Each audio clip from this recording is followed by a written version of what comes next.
আমি স্বাগত জানাচ্ছি ব্রিগেডিয়ার জেনারেল জিয়াউল হাসান আপনাকে। ভাই, আসসালামু আলাইকুম, কেমন আছেন আম- আপনি? জি, আলহামদুলিল্লাহ ভালো। আপনি ভালো আছেন? আল্লাহর ইচ্ছা ভাই আছে ভালো। এরপরে আমি স্বাগত জানাবো লেফটেন্যান্ট কর্নেল ফেরদৌস আজিজ আপনাকে। ভাই, স্বাগত জানাচ্ছি। হোপফুলি আপনি ভালো আছেন। আসসালামু আলাইকুম।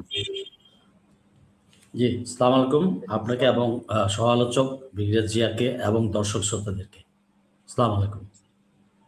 আহ, আমি একটা বিষয় নিয়ে প্রথমেই বাংলাদেশে কয়েকটা সাবজেক্ট নিয়ে আমি একটু আলোকপাত করি, তারপরে আমাদের মেইন সাবজেক্টে যদি আমি চাই। ব্রিগেডিয়ার জিয়া, কুলাঙ্গার শব্দটা অত্যন্ত বাজে শব্দ, এবং এই কুলাঙ্গার শব্দটার ব্যবহার সচরাচর হওয়া উচিত না।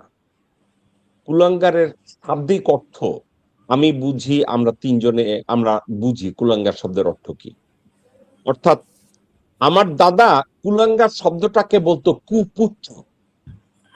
আমি মনে করতাম যে সুপুত্র, কুপুত্র, কুলাঙ্গার এই সাবজেক্ট গুলোকে কোন খাতে দেয়া যায়। এই কুলাঙ্গার শব্দটা কি বিশ্লেষণ করলে বা বিশেষত পর্যালোচনা করলে শব্দটা নিশ্চয়ই ভালো কোনো শব্দ না। কিন্তু একজন সরকার প্রধানকে যদি কেউ কুলাঙ্গার বলে, এর কি কোনো সামাজিক ভাবে এর কি কোনো বড় শব্দ, ছোট শব্দ বা কৃতকর্মের জন্য এই শব্দটা ব্যবহারের উপরে কোনো বিধিনিষেধ আছে কিনা, অথবা এটাকে আহ একটা সমালোচনার জন্য একটা শব্দ হিসাবে ব্যবহার করা যায় কিনা?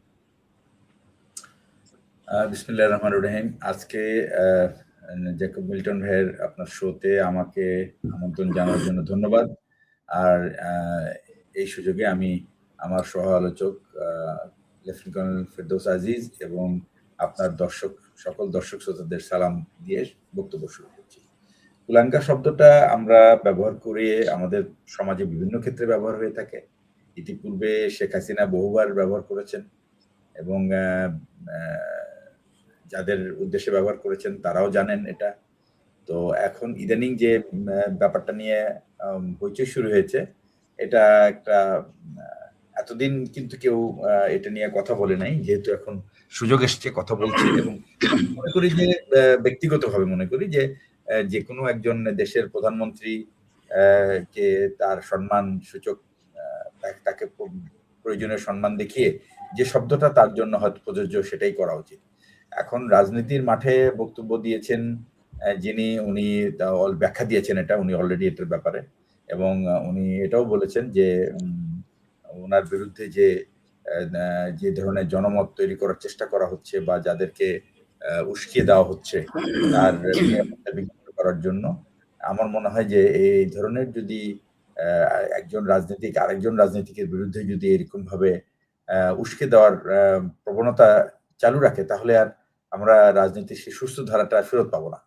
সুতরাং আমি বলবো যে যারা রাজনীতি করেন মাঠে, তারা শব্দ চয়নে আরো একটু সাবধানী হবেন এবং তারা এই কথাগুলি ব্যবহার করার আগে চিন্তা ভাবনা করে ব্যবহার করা উচিত। এটাই আমার সাধারণ, আমি মনে করি আমার ব্যক্তিগত মতামত এটা।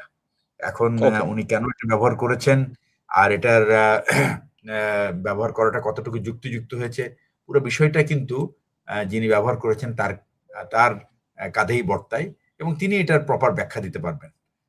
আমার মনে হয় এইখানেই আমার স্টপ করা উচিত এই ব্যাপারটা নিয়ে। জিয়া ভাই, আপনাকে একটা কথা বলি। মাথায় পাগড়ি পরা ওয়াজিব। এখন লুঙ্গি খুলে উলঙ্গ হয়ে মাথায় যদি পাগড়ি বাঁধেন, সাবজেক্টটা কেমন হয়? আপনি যদি আমাকে সৌজন্যতার পরকাষ্ঠা নিয়ে কথা বলেন, ভদ্রতার পরকাষ্ঠা নিয়ে কথা বলেন, সেখানে সৃজনশীল রাজনীতি পরিপক্কতা নিয়ে আপনাদের কোনো আলোচনা নাই, শাব্দিক আলোচনায় আপনারা ওয়াজিব পালন করেন। আমি যদি শব্দটাকে এভাবে বলি,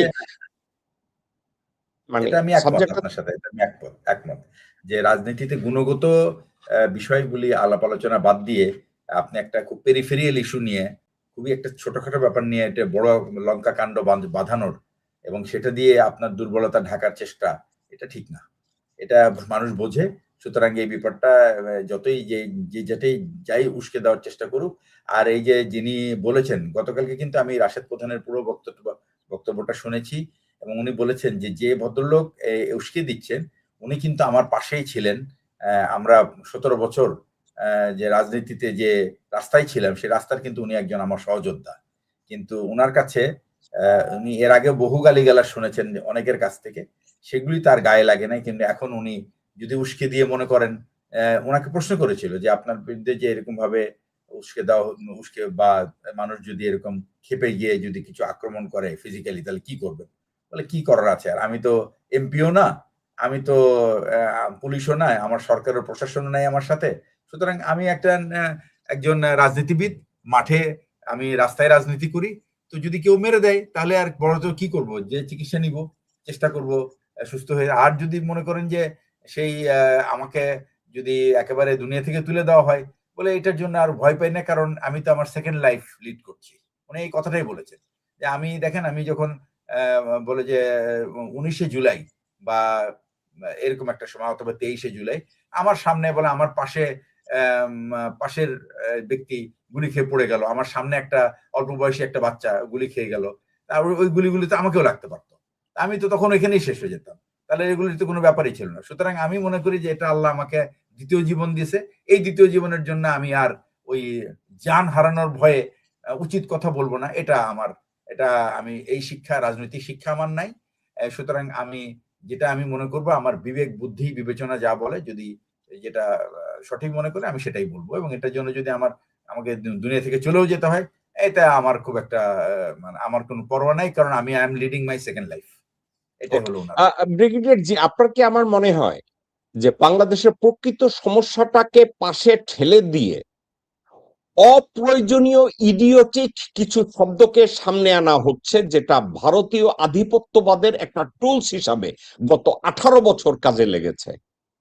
আপনি কি দেখতে পাচ্ছেন যে প্রয়োজনীয় সাবজেক্টটাকে পাশে ঠেলে, সাবজেক্টকে পাশে ঠেলে একটা ইডিওটিক সাবজেক্টকে সামনে টানা হচ্ছে? এটা একটা প্রশ্ন। দ্বিতীয় প্রশ্ন, এটা কি পা চাটার, পা চেটে আনুকূল্য পাওয়ার একটা সহজ উপায় কিনা, যে আমার নেতাকে কুলাঙ্গার বলছে আমি ফাটায় ফেলবো? মানে এটা কি পা চাটারও একটা ইনস্ট্রুমেন্ট কিনা? আপনি এভাবে দেখেন কিনা? আমি তো এটা তো আর নতুন করে ব্যাখ্যা করার কিছু নাই, কারণ যারাই এটা করছেন তারা তো মনে করেন যে এই যে রাশেদ সাহেব, যিনি এই কথাটা বলেছেন যে এটা ছাত্রদল এবং যুবদল যদি রাশেদ প্রধানকে আক্রমণ করে তাহলে উনি কি করবেন। তো ব্যাপারটা হচ্ছে যে উনি তো আর বিএনপিতে ছিলেন না, উনি এতদিন ছিলেন ওই যে নূরের পার্টিতে। তো নূরের পার্টির থেকে উনি মার্কা নেওয়ার জন্য পক্ষত্যাগ করে গেছেন, যাওয়ার পরে কিন্তু হেরে আসছেন ইলেকশনে। আচ্ছা, হারলো ভালো, কিন্তু তারপরে তো কিছু পাচ্ছেন না। এখন যদি অতিরিক্ত গলাবাজি করে কিছু পাওয়া যায়, তাহলে হোয়াই নট, এটা তো খারাপ এটা না। কি আমি তো আসলে এই এই যে বলটা তেলবাজি কি আপনি তাহলে যেটা বললেন, রাশেদ প্রধানের? এটা জাস্ট আমি বলি, রাশেদ প্রধান না, এই এক রাশেদ প্রধান তো হলো জাতীয় গণতান্ত্রিক পার্টির মুখপাত্র, আর ওই রাশেদ হলো গণ অধিকার পরিষদের ছিল, তারপর সেখান থেকে সে না না, আমরা ইলেকশন কথা বলছি রাশেদ প্রধানকে নিয়ে, আমরা কথা বলছি রাশেদ প্রধান, শফিউল আলম প্রধানের ছেলে। কিন্তু এই ব্যাপারটা কিন্তু তুলে ধরেছে নতুন করে এটাকে, আপনি জানেন ব্যাপারটা হলো কি, মনে করেন যে আপনি একটা কথা বলেছেন, তো এটা কেউ নোটিশ করলো না করলো, হয়তো বা বিএনপি ইচ্ছা করলে হয়তো ছেড়েও দিতে পারতো, কিন্তু রাশেদের ওই জন্য গণ অধিকারের রাশেদের তার গায়ে এমন ভাবে লাগছে। আমি ভাই, আমি আর আপনি জিয়া ভাই, আপনার আর আমার এই আলোচনায় ওই যে গণ অধিকার পরিষদের যে Rashed, it's not worth my time. ওর মতো এই টোকাই ফোকাই এগুলা। ব্যাপারটা তো উস্কে দিয়েছে তো সে তো অ্যাকচুয়ালি হি ইজ দ্য ইনস্টিগেটর। সেই জন্যই বলছি এই কথাটা। অ্যাকচুয়ালি এগুলো হয়তো যুবদল তাদের তো এগুলি মাঠের এই কথাবার্তা শোনার টাইম নাই, সুতরাং সে তার সময় নাই। তো রাশেদ মনে করলো যে শুনতেছে না, আমি একটু বলে একটু কানে আনাই, ব্যাপারটাকে একটু কানে আনে, না হলে তো এটা ইস্যুটা জমতেছে না। ওকে, এটাই আর কি। ওকে, আমি আপনার কাছে ব্যাক করি। ফিরদৌস আজিজ, এই স্বাস্থ্যমন্ত্রী কোন এক প্রোগ্রামে প্রধানমন্ত্রীর প্রশংসা করতে করতে একেবারে কান্দের উপরে উঠে যাইতেছে, তো আরেক রহমান ওইটা আবার ভদ্রভাবে ওইটা থামায় দিছে, বলছে যে এত পাচাইটেন না সাবজেক্টটা, আলটিমেটলি এইটাই দাঁড়ায়। এই যে কুলাঙ্গার শব্দটা, যখন হাসিনা ঠান্ডা মাথায় লন্ডনে গিয়ে আওয়ামী লীগের মিটিং এ চিল্লাইয়া কইছে জিয়া একটা কুলাঙ্গার পয়দা কইরা গেছে, তখন বিএনপি থেকে কিন্তু কেউ কোনো প্রতিবাদ করে নাই। বিএনপির মহাসচিব করে নাই, শিলং সালাউদ্দিন করে নাই, আমির খচ্চর করে নাই, আব্দুল আবাল মিন্টু করে নাই, ঠিক আছে, এটা কেউ করে নাই, কোনো কথাই কয় নাই। কিন্তু আজকের এখন এই কথা বিএনপি বলতে পারে, তখন তো তারেক রহমান বিরোধী দলীয় নেতা ছিল, উনি নির্বাসনে ছিল, উনি প্রধানমন্ত্রী ছিল না, এখন প্রধানমন্ত্রীরে কেন এইভাবে বেইজ্জতি করা হয়েছে? তারেক রহমান নিজে আর বেগম জিয়ার কথা বলে না, বেগম জিয়ার কথা আমি এটা শুনি নাই, কিন্তু বিএনপির অলমোস্ট 99% লোক হাসিনাকে প্রস্টিটিউট বলতে, ভারতীয় চুতমারানি বলতে, ভারতীয় হারামজাতি বলতে, শেখ মুজিবের কুলাঙ্গার বলতে আমরা কেউ কিন্তু পিছনে যাই না, একটা কারণে যাই না। আমি কি বলছি পিছনে যাই না, কারণ একটা, কারণ একজন ব্যক্তির কর্মকাণ্ড একটা রাষ্ট্রীয় যদি ধ্বংসের মুখে নিয়ে ঠেলে দেয়, তাকে কুলাঙ্গার না, তাকে আরো কিছু বলা যায়। এখন বাংলাদেশের নতুন কইরা কুলাঙ্গার বলাটাই একেবারে বেজায়েজ হইছে। বিষয়টা আপনার কাছে কি মনে হয় কর্নেল ফেরদৌস আজিজ? জি, আসসালামু আলাইকুম। তো আপনি আমারে ধর্ষণ করতেছেন, পেটে আপনি ভাত উহু নাই, করছেন না। গাড়িতে তেল নাই, আর আপনি আমাকে ভদ্রতা শিখাইতে আসছেন। আপনি ফরজ বাদ দিয়া সুন্নত না, নফল নেয়া, নফলের পরেও যদি কিছু থাকে সেগুলো নিয়ে টানাটানি করতেছেন। রাজনৈতিক ব্যক্তিত্বকে গালি গালাজ, ইভেন জুতা ফিকে মারা, ডিম মারা, এগুলা সহ্য করতে হবে। আর যদি না করতে পারেন রাজনীতি ছেড়ে দেন। You are not fit for politics. পৃথিবীর অনেক দেশেই হেড অফ দ্য স্টেটের বা হেড অফ দ্য গভর্নমেন্টের গায়ে জুতা মারে নাই, মারছে, ফিজিক্যালি আঘাত করতে যায় নাই, অনেক জায়গায় মারছে ভাই, গুলি কইরা দিছে, কানের মধ্যে খুন করছে ডোনাল্ড ট্রাম্পের। জি জি জি জি আমার দেশের রাষ্ট্রপতি শহীদ জিয়াউর রহমান, উনি যখন ঢাকা ইউনিভার্সিটিতে ভিজিট করতে যান প্রথমবার, ল্যাং মেরে ফেলে দিছে, ওনার সানগ্লাস সামনে ছুঁড়ে দূরে পড়ে গেছে এবং উনি পড়ে গেছে। তার সিকিউরিটিরা তাকে গিয়ে তুলছে এবং তার সিকিউরিটি গুলো তাকে ধরতে গেছে, ওই যে ল্যাং মারছে। প্রেসিডেন্ট জিয়া তখন থামাই দিচ্ছে, না কিচ্ছু বলো না। তারপরে উনি যখন অ্যাড্রেস দিলেন, ওই ব্যক্তি সহ অন্যান্য সবাই কিন্তু ওনার স্পিচে convinced like anything. You see কোথায় জিয়াউর রহমান আর কোথায় বর্তমান নেতৃত্বগুলা। তো আপনি কারো সমালোচনা, গালি গালা, যেটা কুলাঙ্গার কি দিচ্ছে, এটা তো অনেক বাংলা ভাষায় তো অনেক খারাপ খারাপ গালি আছে, ডাইরেক্ট গালি আছে, ইনডাইরেক্ট গালি আছে, ওগুলা তো দেয় নাই। হাসিনাকে কে গালি না দিছে? আমি ফেরদৌস আজিজও দিছি, আমিও দিছি, তাইলে কে না দিছে? তাহলে গালি দিছে বলে কি হাসিনা তো ধরতে যায় নাই, কাউরে মারতে যায় নাই? তার মানে আপনি কি হাসিনার চেয়ে বেশি স্বৈরাচারগিরি হয়ে যাচ্ছে না এটা? হাসিনা ইভেন কয়টা ধরছে? অতি উৎসাহী কিছু পুলিশ টুলিশ বা এলাকার দিছে, 2-4টা, 8-10টা ধরা পড়ছে হয়তো 16 বছরে বা 20টা। কিন্তু আপনি যে কথাটা বলছেন জিয়া সাহেবকে নিয়ে, জিয়াউর রহমানের এই পিকচার, জিয়াউর রহমান জুতা ঠেকাইতেছিল হাত সামনে দিয়ে, এবং ওনাকে যখন ঢাকা ইউনিভার্সিটিতে এই জুতাটা মারতেছিল, পাশে দাঁড়ানো ছিল কর্নেল নুরুদ্দিন এবং আরেকজন ছিল সাদেকুর রহমান চৌধুরী টিকিউএ, বলছিল স্যার গুলি করে দেই, এবং ইট ওয়াজ জিয়া বলছেন ন। এই ছবি এখন তার সন্তানকে কুলাঙ্গার বলছে। আপনাকে একটা ঐতিহাসিক একটা উদাহরণ, এইটা একটা ঐতিহাসিক উদাহরণ, আর একটা ঐতিহাসিক উদাহরণ দেই। অ্যাপার্থাইড গভর্নমেন্টের ফল করার পরে, যখন না ফল করেও নাই, তখন FWD ক্লার্ক তখন ক্ষমতায় সাউথ আফ্রিকায়, তখন সাউথ আফ্রিকার একটা প্রভিন্সে অনেক গন্ডগোল হইতেছিল, নিজেদের মধ্যে মারামারি কাটাকাটি। গন্ডগোলটা হইতেছিল African National Congress and KwaZulu Natal প্রভিন্সে, ওখানে একটা রাজনৈতিক দল ছিল, তাদের মধ্যে ঝগড়াঝাটি হইতেছিল। ওখানে নেলসন ম্যান্ডেলা গেলেন। নেলসন ম্যান্ডেলা ওই মুহূর্তে অবিসংবাদিত নেতা আফ্রিকায়, নেলসন ম্যান্ডেলা মানি ম্যান্ডেলা, এনিওয়ে উনি গেলেন। ওখানে যাওয়ার পরে তাকে ওয়েলকাম করা হয়েছে, জুতার স্তূপ হয়ে গেল তার সামনে। এবং নেলসন ম্যান্ডেলা আশেপাশের থেকে সবাইকে বলল, ওনার পাশে ওয়াল্টার সিসুলু ছিল, জেকব জুমা ছিল, আর একজন কে ছিল এর পরবর্তী সময় হয়েছিল, প্রধানমন্ত্রী হয়েছিল, আমি এই মুহূর্তে নামটা মনে নাই। নেলসন ম্যান্ডেলার পরেই প্রেসিডেন্ট হয়েছিল এই ভদ্রলোক, অত্যন্ত শিক্ষিত এক ভদ্রলোক, প্রেসিডেন্সি ভালো ছিল না, উনিও পাশে। সবাই একজন বলছে আমরা কি এই জুতাগুলো থামাবো কিনা যেভাবে আসতেছে, সে বলছে না। আপনি শুনলে অবাক হবেন, মিটিং এর শেষে আওয়াজুলু নাটালের ওখানে একজন ট্রাইবাল হেড ছিল, তার নাম ছিল বুথেলেজি।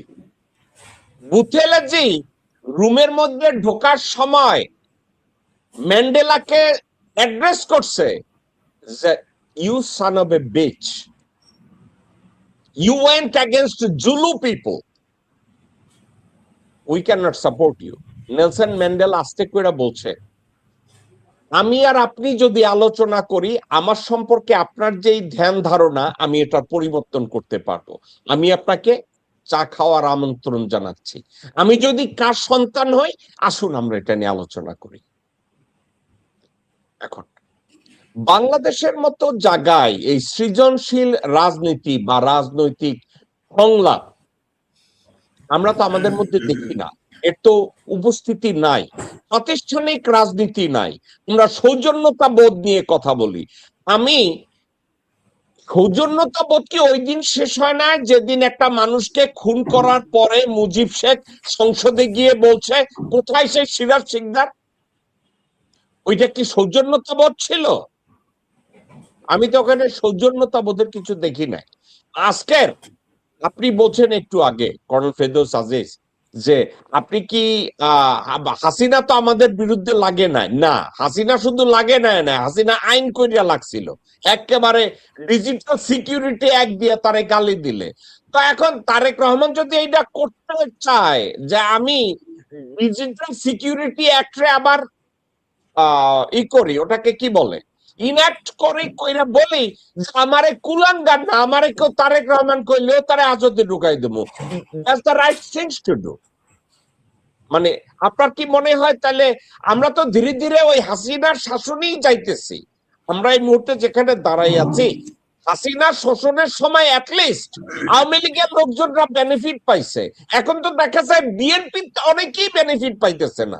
বিএনপির লোকজনের বাসায় তো লোডশেডিং হইতেছে, বিএনপির লোকজনরাও তো মার খাইতেছে। লাভটা হইতেছে কি?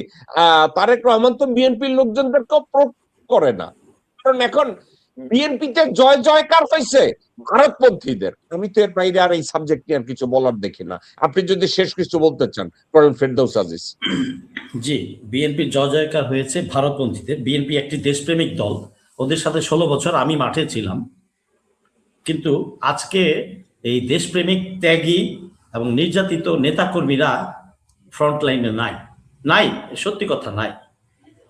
যারা আছে তাদেরকে ভাই তাদেরকে চায়না পাঠাইয়া দিচ্ছে। তারা দেখছি চায়নায় কিছু লোকজন কোন প্রভিন্সে বৈশা বৈশা কি খাইতেছে, কয় যে ভাই এটা চাইনিজ, খুব ভালো খাওয়ার, জিনিসটা হালাল, তো ওই এনে বৈশা তারা হারাম হালাল খুঁজতেছে চায়নায়। যাই হোক, তাদেরও অনেক দুঃখ কষ্ট আছে। এই ব্যক্তিগতভাবে আলাপে কিন্তু বোঝা যায় যে তারা কি অবস্থায় আছে, এবং তারা, আমি যেটা বলছি এটা সত্যটা বলছি, যে ফিল্ডের ফিডব্যাক, এরা কেউ অসন্তোষ, ইভেন বিএনপির নেতাকর্মীরাও অসন্তুষ্ট, কারণ এই বিএনপি তারা চায় নাই। মানুষও সাধারণ মানুষও অসন্তুষ্ট। তো অতএব এরা ভারতের করে গিয়ে বসেছে। আর ওই যে আপনি বললেন হাসিনা ডিজিটাল সিকিউরিটি অ্যাক্ট করেছে, হ্যাঁ, ও অ্যাক্ট করে 16 বছরে যা করেছে, যত ডিজিটাল সিকিউরিটি অ্যাক্ট দিয়ে ধরেছেই করছে, আর ডিজিটাল সিকিউরিটি অ্যাক্ট অ্যাপ্লাই না করেই 2 মাসে যা করেছে, রেশিও কিন্তু বিএনপি চ্যাম্পিয়ন ফার্স্ট। আমি আপনার সাথে একমত। আমি একটা নাম ভুলে গেছিলাম, সাউথ আফ্রিকান প্রেসিডেন্টের কথা, ওর নাম ছিল থাবো এমবেকি। থাবো এমবেকি একটা কথা বলছিল, আমরা সৃজনশীল রাজনীতি আশা করতে পারি যদি আমরা আমাদেরকে ওই যোগ্যতর পজিশনে গিয়ে দাঁড়াই, দেন জনগণ কিভাবে রিয়াক্ট করে ওইটা দেখার পরে আমাদের ক্যালকুলেট করা উচিত যে আমাদের স্ট্যান্ডার্ড কোথায়। জি, সেটাই। আজকে তারেক রহমানকে যদি কুলাঙ্গার বলে, তারেক রহমান যদি কোন একটা জায়গায় দাঁড়ায়া বলতো আমাকে একটু সুযোগ দেন সংসদে দাঁড়াইয়া অথবা পল্টনে, আমাকে একটু 6 মাস সুযোগ দেন, আমি প্রমাণ করি আমি কি আমার বাবার কুলাঙ্গার পুত্র না সুপুত্র, এই কথাটা বললে আর কোন জায়গায় কিছু থাকে না। কিন্তু এটা বলার জন্য কয়েকটা জিনিস লাগে, দূরদর্শিতা লাগে, আহ বিচক্ষণতা লাগে, সৎ সাহস লাগে, কঠিন ম্যানেজমেন্ট অনুশীলন লাগে। এর কোনোটা তো আমরা তো দেখি না। তো কোন ব্যক্তির মধ্যে যদি এইসব যোগ্যতাগুলো না থাকে, আলটিমেটলি সে কুলাঙ্গার। এর বাইরে আর আমার বলার কিছু নাই, আনলেস ব্রিগেডিয়ার জি আপনি যদি কিছু বলেন।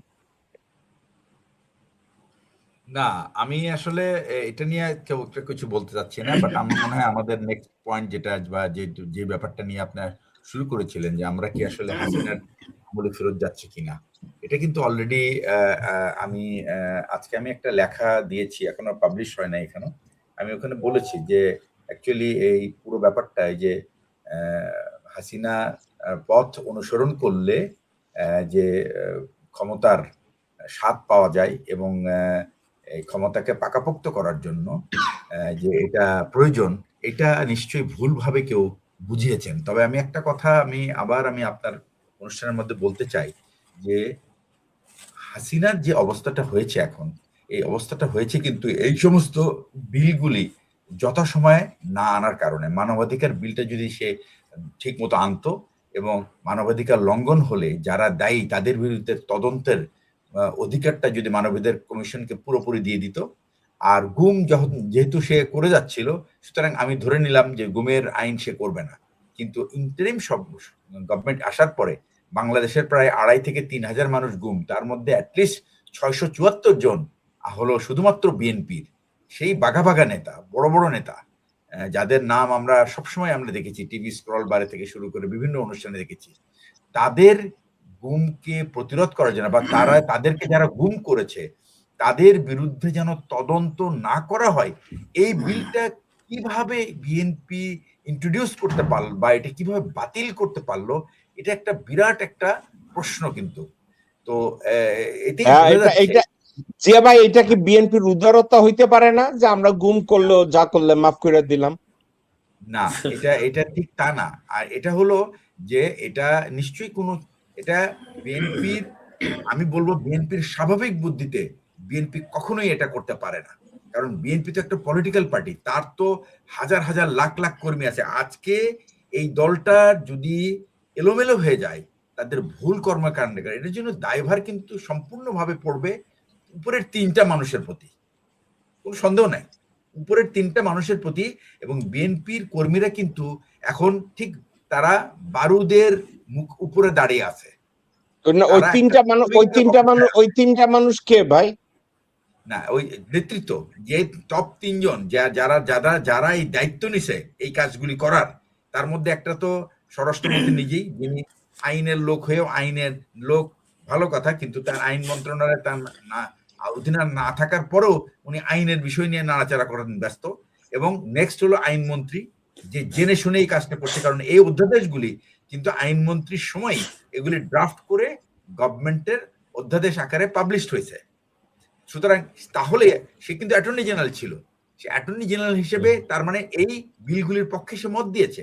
এখন সে আইনমন্ত্রী হিসেবে কিভাবে সে স্ববিরোধিতা করতে পারে, এটা একটা বিরাট প্রশ্ন। তৃতীয় জন সে তখন দায়িত্বটা ঠিক মতো পালন করেনি, আর অথবা এখন সে যে দায়িত্ব পালন করেছে সেটাকে এখন নিজের কাছে সে এখন এটাকে বোঝা মনে করছে, করে এটাকে সে পার্টির লাইনে সে হাঁটার চেষ্টা করছে, এবং পার্টি প্রধানকে সর্বোত্তম ক্ষমতা দিয়ে ঠিক হাসিনার মতো আজীবনে, দেখেন এই আইনগুলি যদি থাকতো তাহলে কিন্তু হাসিনাকে পালাতে হতো না, কারণ সে প্রত্যেকটা ঘটনার পিছনে তদন্ত করত, এবং তদন্ত করে কিন্তু সে একটা রেজাল্টে আসতে পারতো। কিন্তু এই অ্যাকচুয়ালি আমাদের রাজনীতিবিদরা মনে করে যে তাদের যদি সর্বময় ক্ষমতা তাদের হাতে থাকে তাহলে তারা সবচেয়ে নিরাপদ, কিন্তু এটা বোঝে না যে সর্বময় ক্ষমতা হাতে থাকা মানেই হলো তারা সবচেয়ে বেশি অনিরাপদ।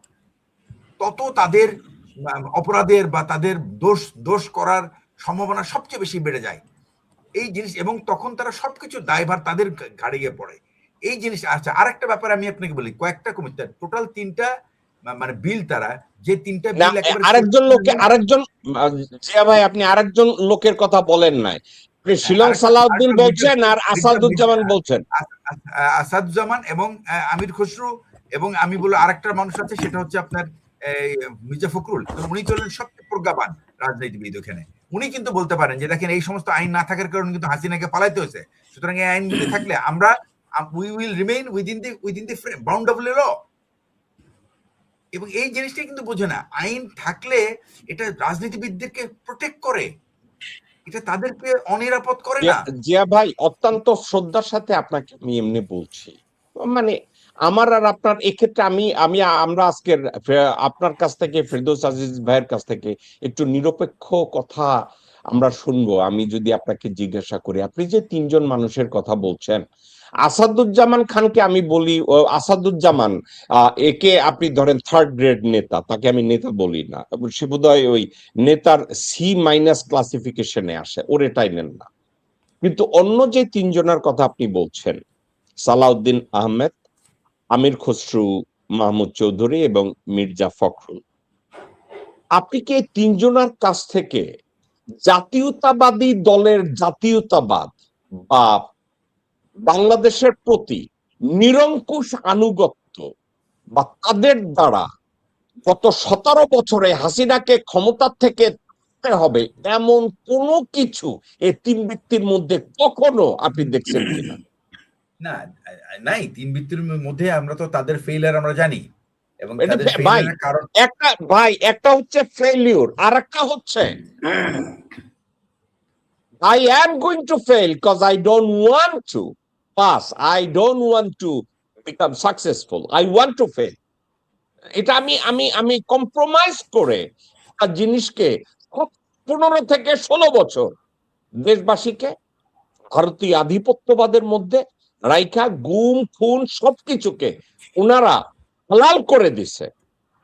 এখন ওনারা এখানে বসে আপনি তাদেরকে দায়ী করবেন, কিন্তু বাংলাদেশের বর্তমান রাজনৈতিক প্রেক্ষাপটে আমি তো দেখি এই তিনজনের দায় তিনজনের উপরে যাবে না। জিয়া ভাই, আপনি যা বলছেন বিশাল খারাপ কিছু ঘটবে, কিন্তু পুরো দায়ভার যাবে তারেক রহমানের উপরে, কারণ বিএনপি উনি তো প্রধানমন্ত্রী, ওনাকে তো সব ওনার উপর ভাই, শুধু প্রধানমন্ত্রী না রে ভাই, উনি বিএনপির মালিক। উনি বিএনপির মালিক, আর বিএনপি হচ্ছে একটা ব্যবসা প্রতিষ্ঠান, আওয়ামী লীগের মতো। বিএনপি একটা ব্যবসা প্রতিষ্ঠান ভাই।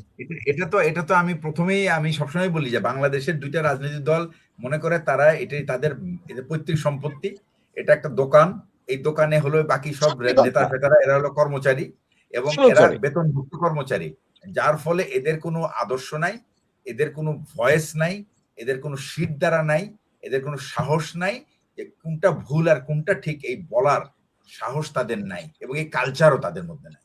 সুতরাং এইখানে যে ব্যাপারটা সেটা হচ্ছে যে এই দেশে যতদিন না পর্যন্ত এই যে একটা ডাইনাস্টি পলিটিক্স, যতদিন এটা ডাইনাস্টিও না ভাই, ডাইনাস্টিক্যাল পলিটিক্স একটা কথা আছে। লন্ডনে কুইন এলিজাবেথের সময় একজন বিখ্যাত রাইটার, তারা বলছিল ডাইনাস্টি নিয়ে টানছে, তো টানার পরে আপনি শুনছেন যে এখানে ওই যে অ্যাপস্টাইন ফাইলে কিং চার্লসের ভাই তার নামটা যখন চলে আসছে, আপনি কি জানেন? হ্যাঁ, অ্যান্ড্রু। আপনি কি জানেন ওখানে একটা আলাপ আলোচনায় বলছে যে তুমি ক্যামেলট হইতে চাইলেই হইতে পারবা না, তুমি ডাইনেস্টি তৈরি করতে চাইলেই করতে পারবা না। ওখানে আনুষ্ঠানিক শিক্ষা প্রশিক্ষণ এগুলো তোমাকে অর্জন করতে হবে, এগুলো বাদ দিলে তুমি কিছু হবা না।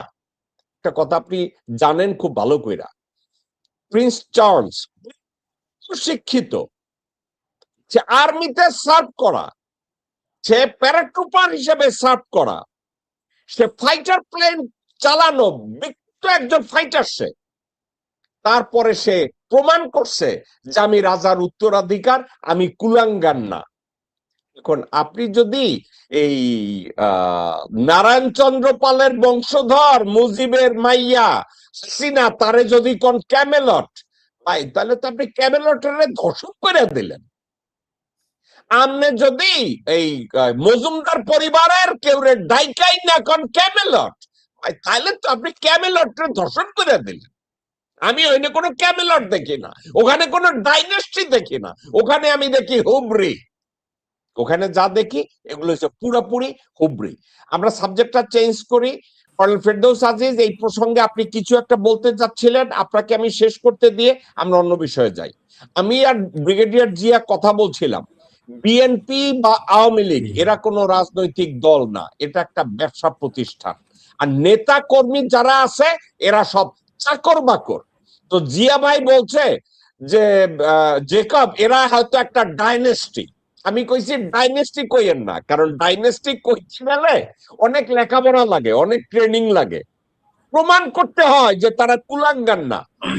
ওই মুজিবার জিয়া ফ্যামিলিতে, মজুমদার ফ্যামিলিতে তো ভাই কিসের লেখাপড়া, কিসের প্রশিক্ষণ, কিসের প্রমাণ? ওরা কুলাঙ্গারের পরে আর কোন অ্যাডজেক্টিভ থাকলে আপনারা কইেন না, আমারে কন আমি বলি, আমি চিল্লাইন না শুরু করি। এখন এই বিষয়টা আপনারে কনক্লুড করতে দেব কর্নেল ফেরদৌস আজিজ। এরা ডাইনেস্টি কোত্থেকে আসবে? কিন্তু ব্যবসা প্রতিষ্ঠান, 100% ব্যবসা প্রতিষ্ঠান। এটা আমাদের জাতির দুর্ভাগ্য যে আমরা ভালো রাজনৈতিক দল পাই নাই, বা সঠিক রাজনীতির চর্চা হয় নাই। ওই শহীদ রাষ্ট্রপতি জিয়াউর রহমানের সময় কিছু শুরু হয়েছিল, বাট ওই 3-4 বছরই, বাট দুর্ভাগ্য। এবং প্রতিবারই আমরা জাতি হোঁচট খাচ্ছে এবং ধোঁকা খাচ্ছে প্রতিটা রাজনৈতিক দলের কাছে। এখন আমাদের দরকার পিওর বাংলাদেশি একটা রাজনৈতিক দল, কিন্তু জানি না সেটা গঠন হবে কিনা। আর হইতে গেলেও তো এই যে বড় দুইটা দল আগে দিত না, এখন তো বিএনপি আছে, এরাও দিবে না। জামাত দিবে কি দিবে না আমি জানি না, কারণ জামাতের সাথে আমার কারো কথা হয় নাই। বাট বিএনপির ভাবভঙ্গি দেখে বোঝাই যায় যে এরা একচেটিয়া রাজত্ব চায় এবং হাসিনা স্টাইলেই চায়। কিন্তু এরা কিছু শিখে নাই 5ই আগস্ট দেখে, যে জনগণকে সাথে নিয়ে মুভ না করলে। তারেক সাহেব বাংলাদেশে আসার আগে রেহানার সাথে মিটিং এর ব্যবস্থা করা হয়েছে লন্ডনে। ওখানে আলাপ আলোচনাটা এরকম হয়েছে, আমরা 15 বছর খাইছি, তুমিও 15 বছর খাও। আর ওই মিটিং এর মধ্যস্থতা যে ভদ্রলোক করছে, ভদ্রলোকের নাম পরাগ জৈন। আপনি যদি ছবিটা দেখতে চান আমি একটু দেখাই দেই। সো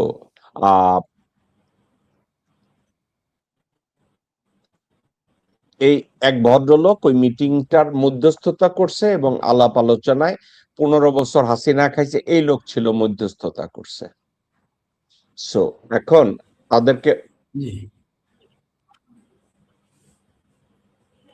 ওকে তো বলা হয়েছে যে আমরা 15 বছর খাইছি, তুমিও 15 বছর খাও। একটা কথা মনে রাখেন, আওয়ামী লীগ এবং বিএনপির, বর্তমান আওয়ামী লীগ এবং বিএনপির কোর ভ্যালু যদি দেখেন, তাদের আসলে কোনো তফাৎ নাই তাদের মধ্যে, এবং তারা নতুন কোন রাজনৈতিক আমি একটা কথা বলি, ডক্টর মোহাম্মদ ইউনূসকে অন্তর্বর্তীকালীন সরকার প্রধান বানানো হয়েছে। এই অন্তর্বর্তীকালীন সরকার প্রধান বানানোর পরে তাদের ভয়টা কোথায় ছিল জানেন? আওয়ামী লীগ এবং বিএনপি আতঙ্কের মধ্যে পড়ে গেছে। আতঙ্কটা ছিল এই, ও মাই গড, আমরা তো কেউ লেখাপড়া জানি না, আমরা তো সব অশিক্ষিতের আড্ডি, আমরা তো ভারতের 5 আটার বাইরে কোনো যোগ্যতা নাই। এই শিক্ষিত লোকজন আইসা পলিটিক্যাল স্ট্রিমটা চেঞ্জ করে দিবে। এখানে তো শিক্ষিত লোক ঢুকলে আমাদেরকে কোশ্চেন করে বসবে। একটা কথা আপনি মনে রাখেন, ডক্টর মোহাম্মদ ইউনূস না, ওইখানে যদি আল্লাহ কোন ফেরেশতাকে নাজিল করে যে তুমি যাও, যাইয়া বাংলাদেশের দায়িত্ব নাও, এই মুজিব পরিবার আর জিয়া পরিবার, এই দুই পরিবার থেকে খানকি এবং কুলাঙ্গারেরা লাফায়া পড়বে ওই আল্লাহর ফেরেশতার উপরে। ওই লূত আলাইহিস সালামের যুগে যেভাবে সত্তরেরা ফেরেশতারা ওই নামে আইছিল লূতের কওমদের রক্ষা করার জন্য, আর খানকিরা সব লাফায় পড়ছিল। এই বর্তমানে বিএনপি এবং আওয়ামী লীগ হচ্ছে ওই পরিবারের অংশধর। এগুলো নিয়ে আর আমাদের চিল্লাচিল্লি করে এগুলো নিয়ে আলোচনা করে এটার প্রমাণ তো আমরা পেয়েছি, এটার প্রমাণ আমরা পেয়েছি যে দুইটার দলই এক, 19 আর 20 না, 19.75 আর 20। ওকে, কারণ এবার আমরা 111 এর সময় মঈনুল আহমেদ প্রথম দিকে কিন্তু প্রথম 5-6 মাস ভালোই করছিলেন। মানুষ সোনার গয়না পরে রাত 1টা 1:30টায় বিয়ে খায়া ফিরত, এত নিরাপদ ছিল। কিন্তু এই দুইটা দল, চাউলের দামও কম ছিল, চাউলের দাম বিএনপির সময় কম ছিল, এই দুইটা দল 111-এর লাস্টের দিকে এতই নন কোঅপারেশন শুরু করলো এই দল এবং এই দলের ব্যবসায়ী মাফিয়ারা, যে জিনিসপত্রের দাম বাড়ায় দিল। আপনি চেক ব্যাক করতে পারেন পুরা ইয়েতে, ওই সময়কার ডাটা নিয়ে করে দিল। তার মানে এই দুইটা দল মিলেই ইয়ে করেছে। এদের মধ্যে এক জায়গায় মিল আছে যে মনু তুই আর মই আয় বাগে যুগে খাই, মিলেমিশে খাই, তুই খা কিছুদিন আমি খা কিছুদিন। আর জনগণ অসহায় এদের কাছে, এই দুইটা দলের কাছেই অসহায়। অতএব জনগণ এদেরকে আর চায় না, এখনই চায় না। জি, ধন্যবাদ। ওকে, আমি ব্রিগেডিয়ার জি আজকের আমাদের আলোচনাটায় আমাদের যেটা আলোচনা আমি করতে চাইছি ওই সাবজেক্টে আসি। আমাদের দেশে কাউন্টার স্পিওনেজ ল, এটার উপরে কোনো আলাপ আলোচনা হয় না। সাংবিধানিক ভাবে এটার বিচার হবে, আর কেউ যদি স্পিওনেজ লতে গুপ্তচর ভিত্তিক কাজকর্মে গ্রেফতারও করা হয়, তাদেরকে দুইটা আইনে বিচারের নামে পরকাষ্ঠা দেখানো হয়। পরবর্তীতে ভারতীয় হাই কমিশন এবং সেনাপ্রধান এবং সরকার প্রধানদের কথায় তাদেরকে ছাইড়া দেওয়া হয়। একটা আইন ব্যবহার করা হয়, এটাকে বলে অফিসিয়াল সিক্রেট অ্যাক্ট 1923। 1923 সালে ব্রিটিশরা ব্যবহার করত ভারতীয়দের বিরুদ্ধে যারা স্বাধীনতা চাইছে। ওই আইনের ভিতরে কোনো অ্যান্টি স্পিওনাজ বলতে কোনো কিছু ছিল না। ব্রিটিশ রাজের বিরুদ্ধে যারাই স্বাধীনতা চাইছে তাদের বিরুদ্ধে 1923 সালে এই আইনটা করা হয়েছে। যেই আইন বাংলাদেশের, আপনারা এক মুতা আছে ডাক্তার কামাল রে আমরা কই বাংলাদেশের সংবিধানের রচয়িতা, শালা 2 পয়সার ভণ্ড। ওই কপি আর পেস্ট কইরা সংবিধানের রচয়িতা যদি হওয়া যায় তাহলে হইছে কামাল হোসেন। ওকে, আরেকটা আইন ব্যবহার করা হয়, আপনি শুনেছেন, সেটা হচ্ছে পেনাল কোড 1860। এই পেনাল কোড 1860টা ব্যবহার করা হয়েছে যারা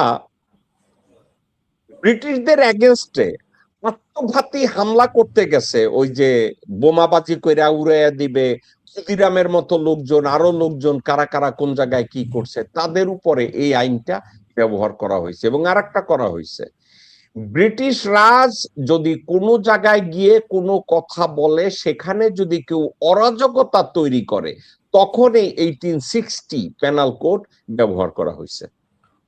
এখন দুইটা আইন বাংলাদেশে গুপ্তচরদের বিরুদ্ধে ব্যবহার করে। এখন একটা মজার কথাও আছে, 1974 সালে একটা স্পেশাল পাওয়ার অ্যাক্ট শেখ মুজিবুর রহমানকে নিরঙ্কুশ ক্ষমতা দেওয়ার জন্য, এবং এই নিরঙ্কুশ ক্ষমতা বলতে কাউকে মৃত্যুদণ্ড দেওয়ার জন্য কোনো আইনের দরকার নাই, মুজিব যেটা বলবে মুজিবের কথাই আইন, ওইটার জন্য একটা অ্যাক্ট করা হয়েছিল, বলে স্পেশাল পাওয়ার অ্যাক্ট 1974। আর লাস্ট একটা আইন করা হয়েছে ডিজিটাল সিকিউরিটি অ্যাক্ট, হাসিনা করছে, কেউ যদি তাদের উপরে হাত দেয়।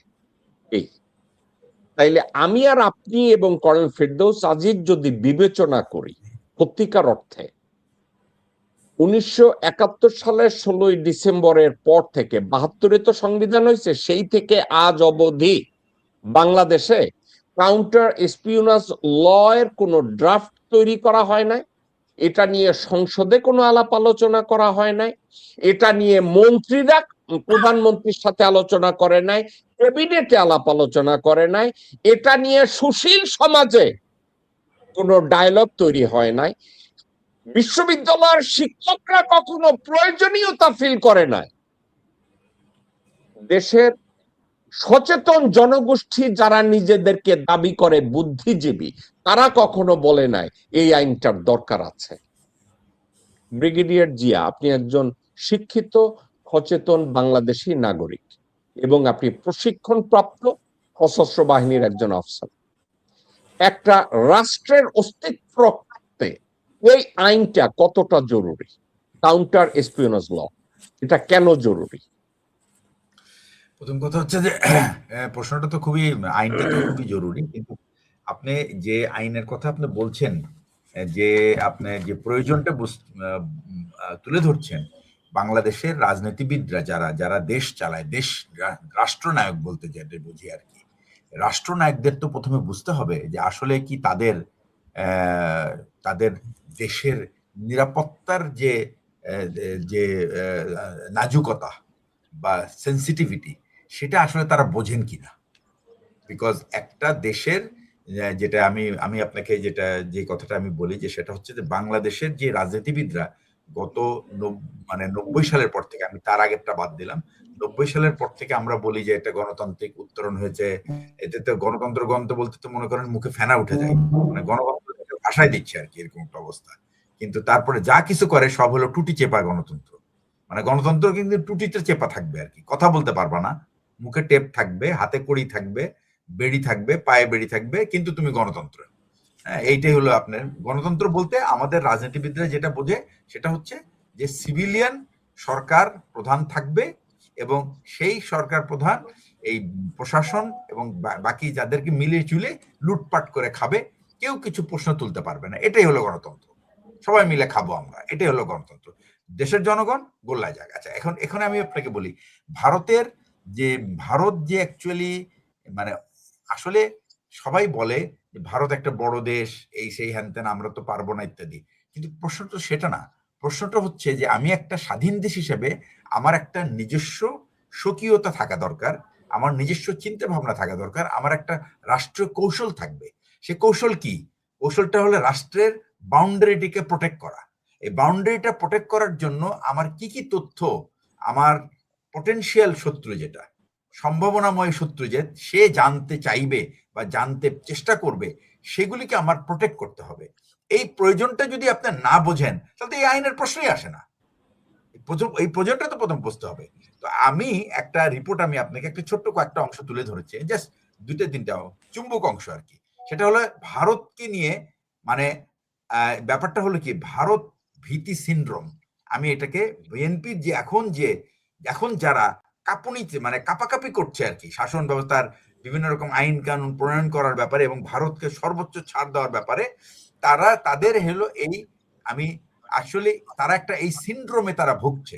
এই সিনড্রোমের ফলে তাদের সেই কর্মকাণ্ড হচ্ছে, এবং তার কর্মকাণ্ডের সর্বশেষ সেটা হচ্ছে, যেটাকে আমি দুইটা ভাগে ভাগ করি। একটা হলো লেজিটিমেট স্ট্রাকচারাল ফিয়ার, যেটা মানে সত্যি সত্যি যেটার একটা ভীতির কারণ আছে। সে ভীতি কি? বাংলাদেশ 3 দিক থেকে পরিবেষ্টিত, এবং যেটাকে বলা হয় বিশ্বের সবচেয়ে এনসার্কেলড একটা দেশ। ভারত বাণিজ্যের আমাদের 13-14 বিলিয়ন ডলারের বাণিজ্য হয়, আমরা বিভিন্ন এসেনশিয়াল আইটেম তাদের কাছ থেকে নেই, আমরা এই দিক থেকে কিছুটা নিরাপত্তার ভীতি মধ্যে থাকি, যে খাবার দাবার না পেলে, ভারত তো বলেই যে আমরা নাকি, তারা না দিলে নাকি আমি খেতে পারবো না। তো আমরা 1.5 বছর না খেয়েছিলাম, অসুবিধা নাই। আমরা আসলে আমাদের সেই জাতীয়তা বোধ যদি থাকতো, যে আমরা ভারতের সাহায্য, আমরা কারোর সাহায্য নিয়ে বেঁচে থাকতে চাই না। আমার যা জিনিস দরকার আমি এটা কিনে খাবো, আমার যদি না তৈরি করতে পারে আমি কিনে খাবো, আর যদি বাইরে কিনতে না পারি না যে তৈরি করবো।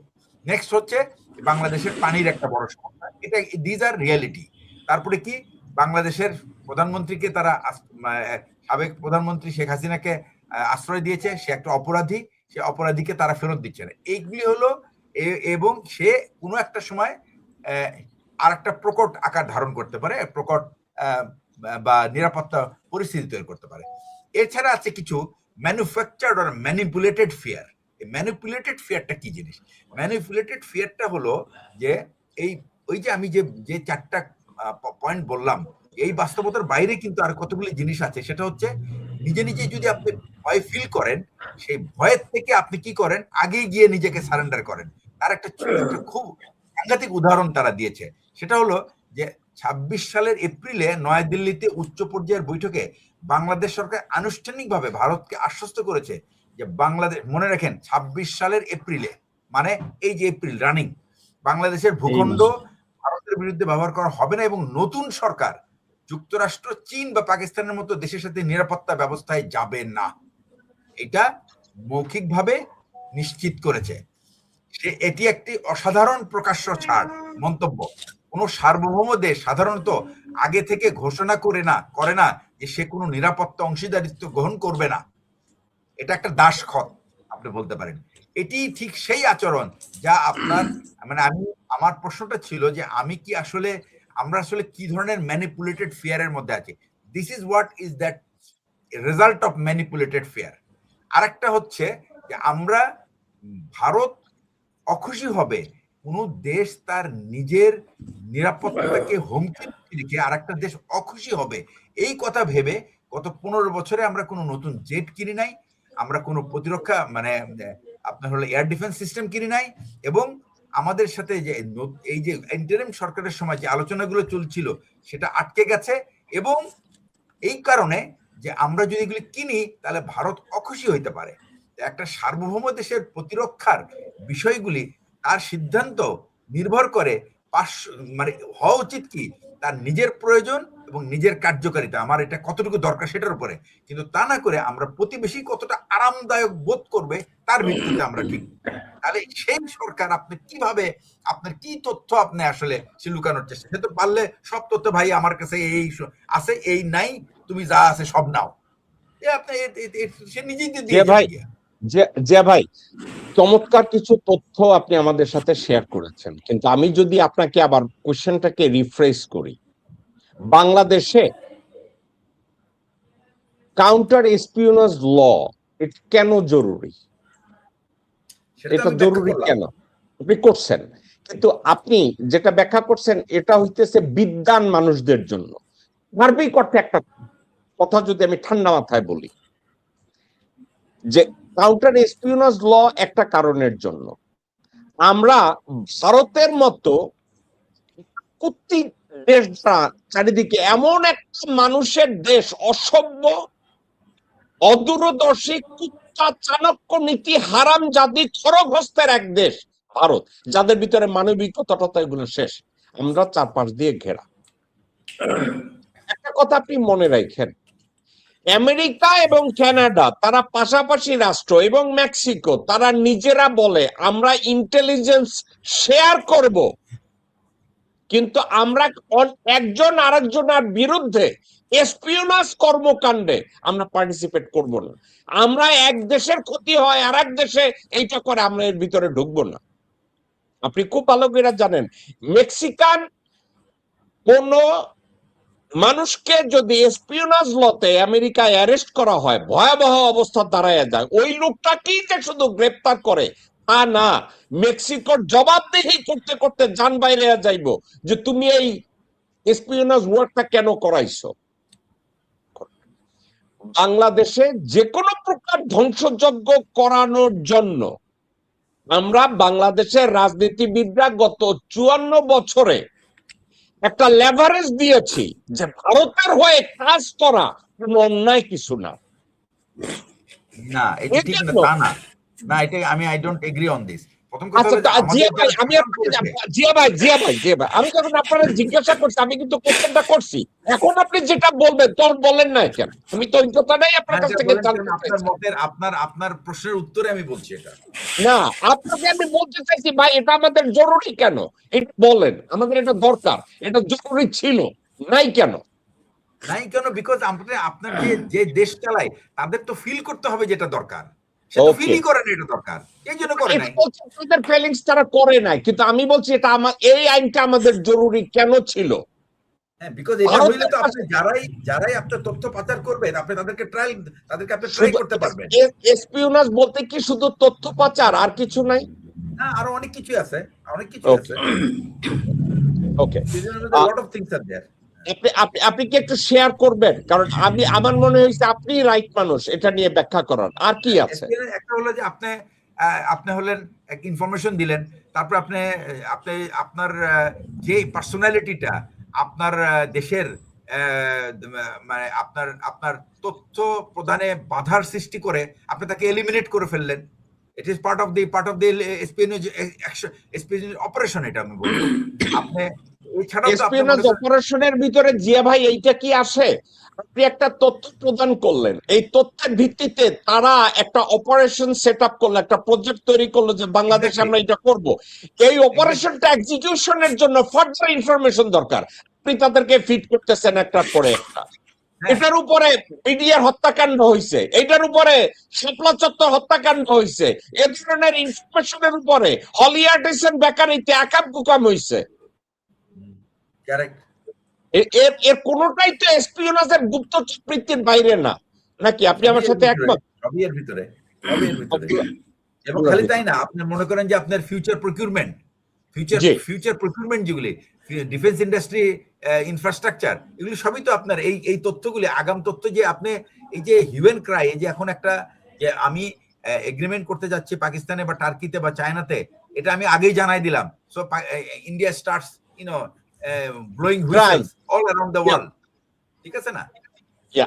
এবং আপনাকে বলবে যে তুমি তো অস্ত্র কিনতেছো কেন, তোমার তো আর মানে বিশেষ করে যারা পশ্চিমা বিশ্ব, যারা যাদেরকে তারা সবসময় কনভিন্স করতে পারে, বিকজ ওই যে জ্যাকেটটা, ওই যে গণতন্ত্রের একটা জ্যাকেট পরা আছে, ওই জ্যাকেট নিয়ে তো সে আমার থেকে, এটাই তো অ্যাকচুয়ালি আমাদের রাজনীতিবিদদের যে প্রজ্ঞার অভাব কোথায় ছিল আরেকটা, সেটা হলো আপনার অস্ত্র নাই, গোলা বারুদ নাই, ঠিক আছে, আরে ভাই আপনি একটা ভালো গভর্নেন্স আনেন, আপনি ভালো আইন আনেন এবং দুনিয়াকে দেখান যে I am more democratic than India. So that's how you increase your soft power. আরো একটা কথা জিয়া ভাই আমি আপনাকে জিজ্ঞাসা করি, এসপিওনাজ ওয়ার্কের ভিতরে আরো কিছু ওয়ার্ক আছে, যেমন বাংলাদেশের ইন্ডাস্ট্রি গুলোকে একটার পর একটা ধ্বংস করে দেওয়া। এই ধ্বংসের এখন একটা কথা, বিএনপির শাসনামলে কি আদমজি বন্ধ হয় নাই? বিএনপির শাসনামলে কি বাংলাদেশের অধিকাংশ পাট ইন্ডাস্ট্রি গুলো একটার পর একটা বন্ধ হয় নাই? হইছে। বিএনপির আমলেই কি বিমান শুরু হয়েছে আরো আগে, শুরু তো হয়েছে অ্যাকচুয়ালি সেই মানে 75-এর আগে। আমাদের প্রত্যেকটা জুট মিল তো ধ্বংস হয়েছে তখন, আমাদের প্রত্যেকটা জুট মিলের গুদামে আগুন লাগতো কেন? এগুলো তো দিস আর সাবভার্সন।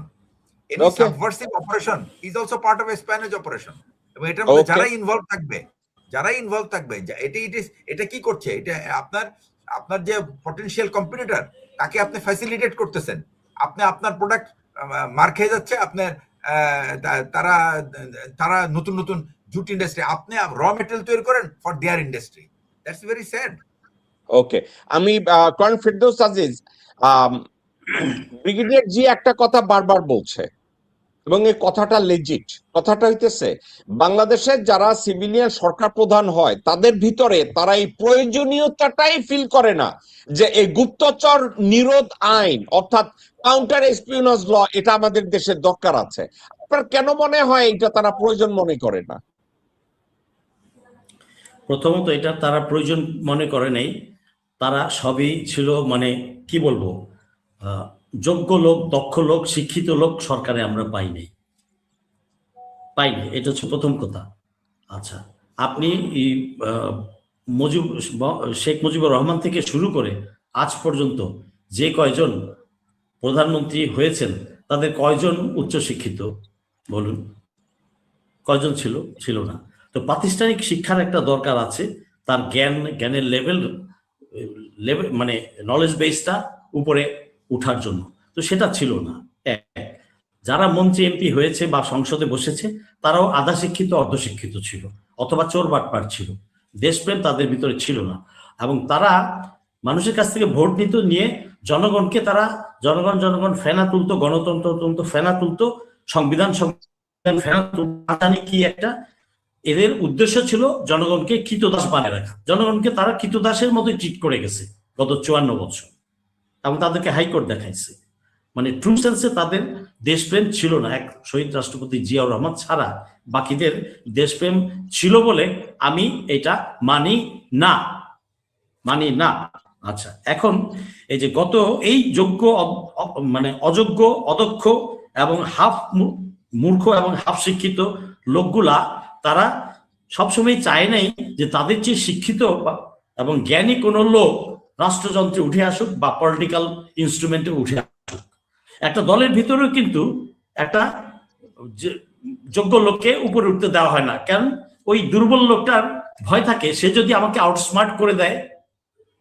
এইভাবে কিন্তু পলিটিক্যাল ইনস্টিটিউশন গুলো গড়ে ওঠেনি ঠিক মতো ট্রু সেন্সে ডেমোক্রেসি প্র্যাকটিস করি। বাট ডেমোক্রেসি হচ্ছে তসবির মতো জপতে থাকে, ডেমোক্রেসি এই কাজগুলা করে নাই। আচ্ছা, যে বা যারাই মাথা তুলে দাঁড়াইছে এই যে স্পাইনের মধ্যে অপারেশন, স্যার ভালো বলেছেন, অনেকগুলো কভার করেছি। বিমানবন্দরে যে ইন্টারিম গভর্নমেন্টের সময় আগুন লাগলো গোডাউনে, মনে আছে আপনার নিশ্চয়ই, জি ঢাকা বিমানবন্দরে স্প্যানেজ। ওই সময় ইন্টারিম গভর্নমেন্টের সময় যে চিটাগাং পোর্টে 2টা টার্মিনালে, এই যে কন্টেইনার টার্মিনালেও আগুন লেগেছে, একটা ইন্ডাস্ট্রিতেও আগুন লেগেছে। দিস অল আর স্প্যানেজ অ্যাক্টিভিটিস, তাদের প্ল্যানিং। সচিবালয়ে যে আগুন লাগছে, সচিবালয়ে যে আগুন লাগছে সচিবালয়ে ভাই, আগুন, এটাও সব সব যত যা হয়েছে ইন্টারিম গভর্নমেন্টের সময় যত যা হয়েছে স্প্যানেজ অ্যাক্টিভিটিস অপারেশন। এবং দুঃখের আমাকে বিষয় একটা হচ্ছে কথা বলেন, এই আমাকে দেশীয় একটা কথা দালালরা, বলেন এই ভাই, দেশীয় ভাই দালালরা জড়িত। করেন ফেরদৌস আজিজ, হাসিনার সময় বাংলাদেশ ব্যাংকের 13 তলায় আগুন লাগছে, ওইটা কি ছিল? এটা কি ইচ্ছাকৃত ছিল নাকি এটাও সাবোটেজ ছিল? এটাও সাপোর্টেড, সবকিছুই গত 17 বছর যা হয়েছে এর আগের থেকে তো তারা প্র্যাকটিস করেই গেছে। আমার দেশের লোকেশন, ইনফরমেশন, সবকিছু, ইভেন মানুষ সম্পর্কে যেই মাথা তুলে দাঁড়াতে চেয়েছে তাকে এলিমিনেট করেছে। শহীদ আবরারকে এলিমিনেট করেছে, হাদিকে এলিমিনেট করেছে। এছাড়াও গত 16 বছর যে গুম, আয়নাঘর, খুন যেগুলো হয়েছে এলিমিনেট করেছে। নাসিরুদ্দিন পিন্টু, বিএনপির জেলখানায় তাকে হত্যা করেছে, হত্যা করেছে। খালেদা জিয়াকে তারা তিলে তিলে হত্যা করেছে। এগুলা মানে এই জাতির জিনে সমস্যা আছে, এই জাতির জিনে সমস্যা আছে।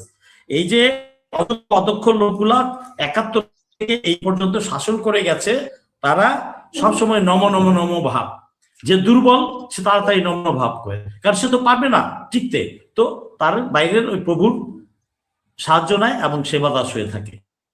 গুপ্তচর আইনটা, গুপ্তচর বিরোধ আইনটা অনেক আগেই হওয়া উচিত ছিল, কিন্তু আমাদের কেউ বুঝে নেই। আচ্ছা, ন্যাশনাল সিকিউরিটি কাউন্সিল, বহুবার কথা হয়েছে আগে, ন্যাশনাল সিকিউরিটি কাউন্সিল আমাদের সে নাই। সিকিউরিটি কাউন্সিল হলেও কিন্তু রাষ্ট্রীয় নিরাপত্তা এবং অন্যান্য বিষয়াদি নিয়ে এটা পয়েন্টটা আসতে পারত, কিন্তু আসে নাই, করেই নাই। ডিফেন্স ডক্ট্রিনটাই তো আমাদের নাই, ডিফেন্স পলিসিই তো আমাদের নাই। তাহলে এটা নিয়ে কাজও হয়েছে, বাট থেমে গেছে, প্রতিবারই থেমে গেছে। করেন ফেরদৌস আজিজ, আমি কি ঠান্ডা মাথায় এই কথাটা এক কথায় এভাবে বলতে পারি কিনা যে কাউন্টার এসপিওনেজ ল বাংলাদেশে এজন্যই তৈরি হয় নাই, অথবা ন্যাশনাল সিকিউরিটি কাউন্সিল এই জন্যই তৈরি হয় নাই, তারা 95% লোকজন যারা ক্ষমতাসীন তারা ভারতেরই বেতনভুক্ত অথবা সুবিধাভোগী। বাংলাদেশে যদি কোনো এসপিওনাজ এজেন্ট অ্যারেস্ট হয়, এদের 100%ই হবে ভারতীয়। সো এখন অ্যান্টাই এসপিওনাজ লটা কে করবে? সালাউদ্দিন।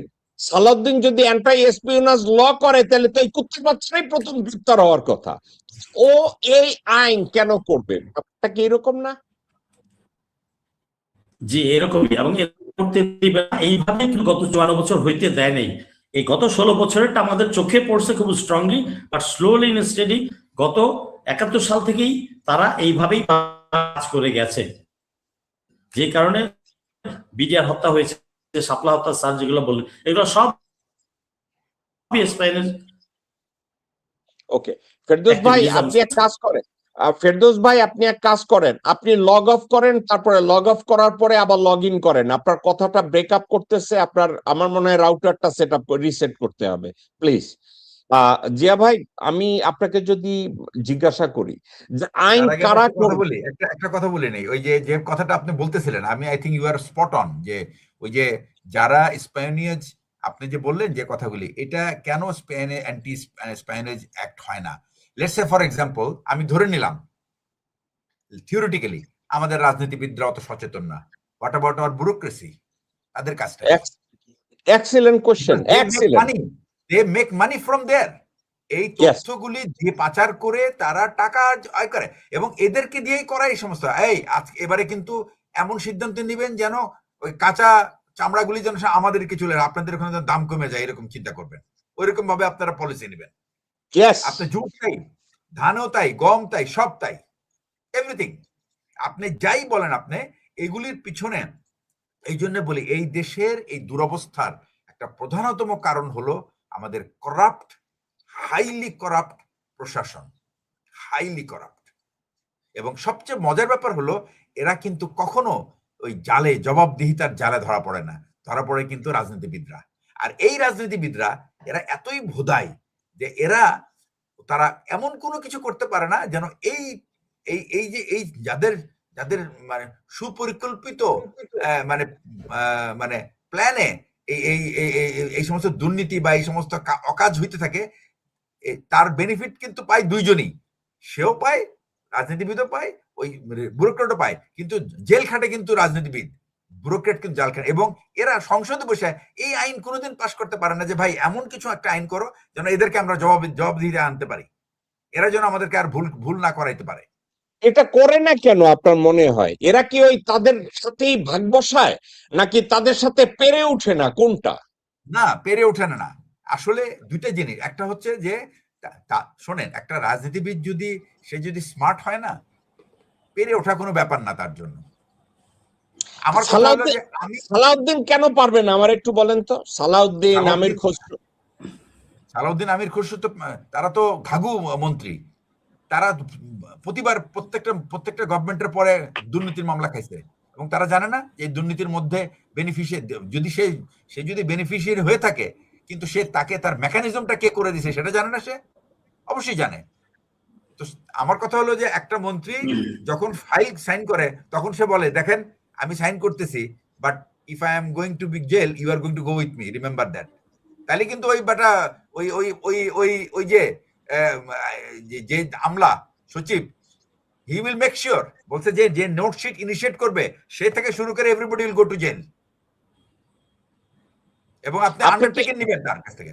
আমি যদি মন্ত্রী হইতাম, জিয়া ভাই, আমি আপনাকে বলি, আমি যদি মন্ত্রী হইতাম, আমি যে নোটশিট প্রথম ইনিশিয়েট করবে তাকে বলতাম, তুমি এইটার সাথে একটা সার্টিফিকেট দিবা যে আমার জ্ঞানত এর মধ্যে কোন রকম সরকারের ক্ষতি হয় নাই, যদি হয়ে থাকে ভবিষ্যতে প্রমাণিত হয় আমি জেল যাইতে প্রস্তুত থাকিব।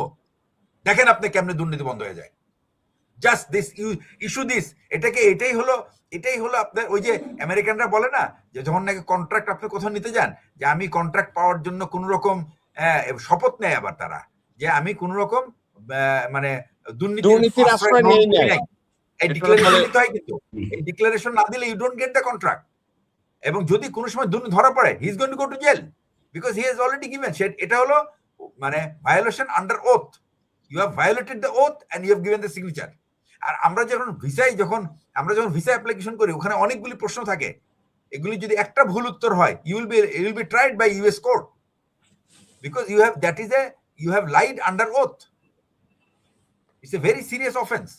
আপনি চালু করেন, আপনি যদি আমাদের রাজনীতিবিদরা যদি সত্যি দুর্নীতি মুক্ত থাকতে চাইতো, তারা যদি বলে যে ভাই আমি তো বুঝি না, আমলা আমারে আটকায় দিছে, তো তুমি এই বুদ্ধি আলাপ করো যে তুমি নোটশিটে যে আসবে প্রত্যেকে একটা করে সার্টিফিকেট দিবে যে এর মধ্যে কোনো রকম ত্রুটি নাই, যদি কোনো ত্রুটি ধরা পড়ে, কোথাও দুর্নীতি ধরা পড়ে, তাহলে এটার জন্য আমি জেল যাইতে প্রস্তুত থাকবো, এই সার্টিফিকেট দিবে, এবং এটা পকেটে দেয়া রাখবে মন্ত্রী সাহেব। দেখেন আপনি কেমনে দেশ চলে। ওকে, ইটস এ গুড সাজেশন, কিন্তু আমি আপনাকে জিজ্ঞাসা করি, যেই দেশে অপরাধী হয় আইন প্রণেতা, তারা কি কখনো কাউন্টার এসপিওনাজ ল তারা কি করবে? আমি যদি আপনাকে এই প্রশ্নটা করি। হ্যাঁ, সেই জন্যই বললাম যে এটা একটা হলো আপনাকে তো ফিল করতে হবে যে you have something to protect. আপনি তো প্রথমে তো এটাই ফিল করতে হবে। তো এর অর্থ দেশপ্রেম। শুনেন, দ্যাট ইজ হোয়াট ইজ দেশপ্রেম। আমাকে দেশকে রক্ষা করতে হবে, আমার দেশের জনগণের স্বার্থ রক্ষা করতে হবে, দিস ইজ দেশপ্রেম। দেশপ্রেম একটা, এটি যে শব্দ না, it's a feeling. You have to have that feeling. আমার তরুণ প্রজন্ম ধ্বংস হয়ে যাচ্ছে, এই ফিলিংসটা আসতে হবে আপনার। ইট ইজ নট বক্তৃতার ব্যাপার। Only then you can do the right thing. আপনার কাছে জিয়া ভাই এটা কি অবাক লাগে? গত 54 বছরের একটা রাষ্ট্র ভারত প্রতিনিয়ত আমার দেশে ধ্বংসযজ্ঞ চালাচ্ছে, আমার দেশটাকে দুর্বল করার জন্য এহেন কোনো অপকর্ম নাই তারা করছে না, অথচ আমাদের দেশে গুপ্তচর বৃত্তি নিরোধ আইন বলতে কোনো আইন বাংলাদেশে তৈরি করে নাই। এটা স্রেফ ল মেকারদের ব্যর্থতা, নাকি এটা আমলাদের ব্যর্থতা, নাকি জনগণের ব্যর্থতা, না সুশীল সমাজের ব্যর্থতা? ভাই, এটা জনগণের কোনো ব্যর্থতা নাই। আমার প্রশ্ন হলো জনগণের কোনো ব্যর্থতা নাই, এটা হলো, আমি যদি ব্যর্থতা ধরতে চান তাহলে আমি বলবো প্রথমে যারা এটা রাজনীতিবিদরা বিকজ তাদের হাতে আমরা ভোট দিয়ে তাদেরকে দায়িত্ব দিই, দেশের দায়িত্ব দিই, মানুষের দায়িত্ব দিই, আমার সম্পদের দায়িত্ব দেই। সুতরাং তারা এর একটা বড় অংশ পাবে হলো আপনার ব্যুরোক্র্যাটরা, কারণ তারা রাজনীতিবিদদেরকে সচেতন করে না, স্যার এটা কিন্তু দেশের স্বার্থ, এটা কিন্তু মানুষের স্বার্থ, এটা কিন্তু আমাদের সম্পদের স্বার্থের ব্যাপার, আমরা কিন্তু we need to protect our thing, এটাই কিন্তু আপনাদের দায়িত্ব, আমাদের দায়িত্ব আপনাদেরকে মনে করে দেওয়া এবং আপনাদেরকে বারবার আপনাকে মনে করে দেবো, এবং দরকার হলে আমরা will have to go out of our way, এবং আমরা জানাইতে হবে মানুষকে যে আপনারা এটা করছেন না। আর একটা সমাজ তার দায়িত্ব, তাদের দায়িত্ব। জিয়া ভাই একটা কথা বলেন, এই কথাটা আমি আপনি কারণ ফেরদৌস আজিজ আমরা তিনজনই অপ্রস্তুত হব। জিয়া সাহেবের আমলে কয়েক শত রয়ের সেল ডানে বায়ে উনি খুঁজে বের করছে, ইনভেস্টিগেট করে বের করে ফেলছে এবং সঠিক হাতে উনি বের করছে, এবং উনাকে স্ট্রং একটা আমেরিকান টিম জিয়া সাহেবকে হেল্প করছে।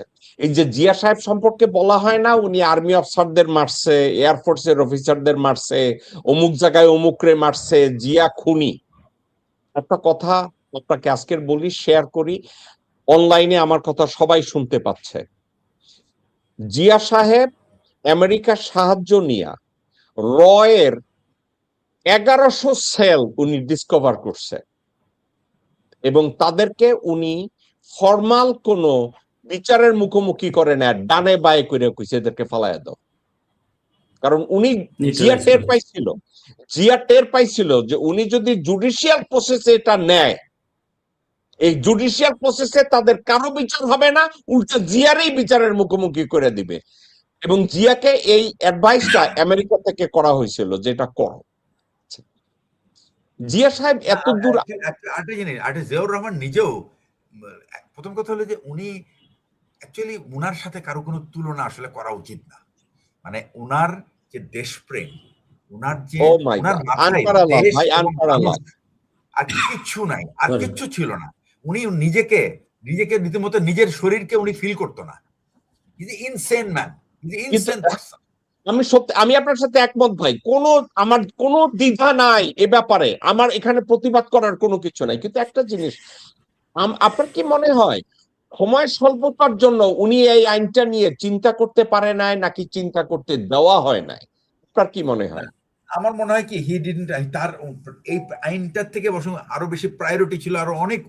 উনি যখন দেশের ক্ষমতা নিয়েছে তখন তো একটা অন্যরকম একটা অবস্থা ছিল দেশে, মানে ওইখান থেকে একটা সম্পূর্ণ একটা অগোছালো একটা, এই যে স্বাধীনতার পরে দুঃশাসন, 75 পর্যন্ত দুঃশাসন, এই দুঃশাসনকে লাইনে আনা এটা একটা বিরাট কাজ ছিল তার, এবং সে করে ফেলেছিল মোটামুটি। আর 1-2 বছর সময় পেলে কিন্তু সে হয়তো বা মানে সত্যিকার অর্থে। এবং খালি তাই না, আমি আপনাকে বলি, আমি শুনেছি মাহাথির মোহাম্মদ এবং লিক ওয়ান তারা বলতো যে আমি জিয়াউর রহমান এবং মাহাথির মোহাম্মদ আমরা একই সময় সমসাময়িক রাজনীতিবিদ, আমাদের দেশের দায়িত্ব আমরা ওই সময়টাই নিয়েছি, এবং আমরা আমরা ঈর্ষান্বিত ছিলাম জিয়াউর রহমানের স্টাইল অফ গভর্নেন্স, এবং সেই দেশ, এই দুই দেশের থেকে কিন্তু আমরা এগিয়েছিলাম তখন। সেই দেশ কিভাবে হঠাৎ করে এভাবে পিছিয়ে চলে গেল, মানে এটাই তারা তার বুঝে অবাক হয়। হ্যাঁ, সত্যি কথা। ফেরদৌস আজিজ, আপনার কি মনে হয় জিয়া সাহেব সময় স্বল্পতার জন্য এই কাউন্টার স্পিনার্স লটা করতে পারে নাই, নাকি তার কাছে যেভাবে জিয়া ভাই বলছে তার টেবিলের উপরে অনেক প্রায়োরিটি ছিল, অনেক কিছু ছিল, যার জন্য এটার দিকে উনি হয়তো মনোনিবেশ করতে পারে না? আপনার কি মনে হয়? আমারও তাই মনে হয়, এটা সত্য কথা। কারণ উনি 3.5 প্রায় 4 বছরের মতো যে ছিলেন, এত কিছু সামাল দিতে তারপরে 17টা বা 21টা কু তাকে সামাল দিতে হয়েছে, রাইট? তো উনি দম ফেলানোর তো টাইম পাচ্ছিলেন না, তারপরেও যা করে গেছেন অতুলনীয়। তো এটা পারেন নাই, এটা উনি সময় পেলে অবশ্যই উনি এটা করতেন, অবশ্যই উনি করতেন। আর আরেকটা কথা হচ্ছে, আমাকে বুঝতে হবে দেশপ্রেমিক হিসেবে। ভাই ফেরদৌস আজিজ ভাই, আমি এবার আপনার কান্দে বন্দুক রেখা গুলিটা করতে চাই ভাই। এই ইনুস সাহেব এই 18 মাসে কার বাল ছিঁড়ছে? উনি এই যে রিয়াজ কি জানে, এই যে ইসের থেকে আমেরিকা থেকে এক বান্দরের নিচে, ওনারা কি বালটা ছিঁড়ছে এত কমিশন কইরা? আলী রিয়াজ, তারপরে আরো কয়েকটা আছে, যেমন ডক্টর খলিল, এরা বিট্রেয়ার, ইভেন ইউনূসের সাথে বিট্রে করছে, ইউনূসের সাথে সহযোগিতা করে নাই, এবং ইলেকশনের আগে তাকে ডার্কে রাখছে। ডক্টর ইউনূসকে ডার্কে রাখা হয়েছে। উনি ডক্টর ইউনূস জানছেন এই তেলস্মাতিগুলা সন্ধ্যায় বা সন্ধ্যার পরে, by that time everything is done. তো এই যে বিট্রায়াল, আর সেই খলিলকে এখানে আমরা পররাষ্ট্রমন্ত্রী হিসেবে যে গিয়া কাতার মিটিং এ একবার নমনম দিয়ে আসে, আবার ভিতরে গিয়ে দিল্লিতেও গেছে, আবার এই যে রিসেন্টলি আবার একটা কোন একটা দেশে মিটিং এ গেল, সে এখান থেকে না গিয়া ওই অজিত দোভালের সাথে ওখানে গেছে, মানে আমি বড় ভাইকে সাথে নিয়ে যাব। তো এই যে সাবমিশন, এই যে টোটাল সাবমিট করে দিচ্ছে, যেখানে যে ভারতীয় আধিপত্যটা আমরা ভেঙে দিয়েছিলাম জুলাই যোদ্ধারা, জনগণ, সে আবার ওইটাকে তার কোলে, ভারতের কোলে হাতে তুলে দিয়ে আসলো, গোছায় গোছায় ব্যাগ রেডি করে নেন ভাই, নেন আপনার জিনিস ফেরত নেন। তো এটা কিভাবে হবে? এই দেশ, হ্যাঁ এটা বদহজম হবে, বদহজম হবে ইনশাল্লাহ। Let the second time come up, এটা হবে। এবং এই সেকেন্ড টাইম যদি আপরাইজিং হয়, বিএনপি তো সরি আওয়ামী লীগ তো যাইতে পারছে, কিন্তু এই পরবর্তীতে বিএনপির একটা কুত্তাও যাইতে পারবে না, মানুষ স্পটেই সিস্টেম করে দিবে। এক, আর আরেকটা হচ্ছে যে জিয়া যেটা করেছিল, আরেকটা কথা বলি, এবং এটা অন্য কেউ না, বিএনপির ভেতরের থেকেই হাজার হাজার লাখ লাখ মানুষ তাদের সাথে বেইমানি করার জন্য ধরবে তাদেরকে, অবশ্যই ধরবে। নেতাকর্মী, নেতাকর্মীদের যে তাদের সাথে বেইমানি কে কে করছে এটা কিন্তু তারা জানে, সব জানে, তারা জানে এক্স্যাক্টলি, তারা এক্স্যাক্টলি তারা উইল ক্যাচ। এরা বোকার স্বর্গে বাস করছে। হাসিনা পুরো রাষ্ট্রযন্ত্র সবকিছু নিয়ে বসেছিল উইথ র, এবং র না শুধু, আর পুলিশের ভিতরে তাদের ফোর্সও ছিল এফেক্টিভ, তারপরও হাসিনাকে রাখতে পারে নাই, হাসিনা থাকতে পারে নাই। আর এদের কি আছে? এদেরকে হাসিনার চেয়ে বেশি শক্তিশালী? কোথায় যাবে? এদের মানে কি মাথায়ও নাই? আর চাকর বাকর গুলা যেগুলো বসছে, এগুলা তো আসলে মানে ওই মানে চাকরগিরি সেবা দিতে দিতে ব্যস্ত, বুঝতে পারছে না যে কি হবে আর কি না হবে। আপনি আসছেন কি, ওই রাশেদ প্রধান কি বলছে, রাশেদ প্রধান ওয়েল ডান সাবাস, I gave him well done সাবাস, আমি ইয়েতে ফেসবুকে দিয়েছি ওয়েল ডান সাবাস। রাশেদ প্রধান পলিটিক্যাল বক্তব্য রাখছে, একটা বলছেই গালি দিছে। আপনি তেলের সমস্যা কোথায়? তেল সলভ করছেন না কেন? কি হবে? 2 দিন পর দুর্ভিক্ষ নেমে আসবে, এই একটা তেল, পরিবহন সেক্টর, সবকিছুর কারণে আপনার ব্যাংকের ব্যাংকিং সেক্টরে একটা ধস নামবে। এই যে আইএমএফ গেছিল আমির খসরু, কি নিয়ে আসছে? ওখান থেকে তো দিছে পাঠায়া, কিক করে পাঠায়া দিছে যে এই ঠিক করো, এই নাই। কেন আইএমএফ জানে যে $2 বিলিয়ন দিলে $1 বিলিয়ন এই ইয়েগুলার, এই মানে কি খাটাস গুলার পেটে চলে যাবে। আইএমএফ জানে এটা ভালোভাবে, তারা কি স্টাডি করে না? খাটাস গুলার পেটে যাবে না। আইএমএফ এর অবজারভেশনে আসছে বাংলাদেশে আইএমএফ যত লোন দেয় তার এই লোনের প্রত্যেকটা প্রজেক্টের উপরে বাজেটের বৃহৎ একটা অংশ ভারতে চলে যায়। সেটা তো জানে। আমার আপনার ফেরদৌস আজিজ এবং জি, আপনাদেরকে আপনি একটা কথা বলি, আপনারা শুনছেন যে সার্বিয়া থেকে কার্গো ফ্লাইট গ্রিসে ডিস্ট্রয় হয়েছে, কতগুলা ল্যান্ডমাইন সহ 2-3 বছর আগে, 5 বছর আগে, আপনাদের মনে আছে? মনে আছে। আচ্ছা, জিয়া ভাই, এই ল্যান্ডমাইন গুলোর ডেস্টিনেশন ছিল ইন্ডিয়া, কিন্তু অর্ডার করছে ভারতের প্রতিরক্ষা মন্ত্রণালয়। ভাই কোথায় আছেন? আমি বলি চালাকিটা কি ছিল। ইউক্রেনের একটা কার্গো ফ্লাইট হায়ার করা হইলো এবং ভারত সিদ্ধান্ত নিল পাকিস্তান সীমান্তে তারা ল্যান্ডমাইন তারা পুঁতবে, এবং তারা এই ল্যান্ডমাইনের ব্যবহার নিয়ে তারা কিন্তু ওই যে অ্যান্টাই ল্যান্ডমাইন চুক্তি, অটোয়া চুক্তি না ভিয়েনা চুক্তি কি একটা আছে, ওখানে ভারত সাইন করে নাই, বাংলাদেশ করছে। আপনি কি জানেন ভারত কি করছে? হাসিনারে দিয়ে ওই ল্যান্ডমাইনের অর্ডার করাইছে। কোথায়? সার্বিয়ায়। আমি একটা কথা বলি, সার্বিয়ান অ্যাম্বাসেডর এবং মিলিটারি অ্যাটাচের সাথে আমার ওয়াশিংটনে কথা হয়েছে।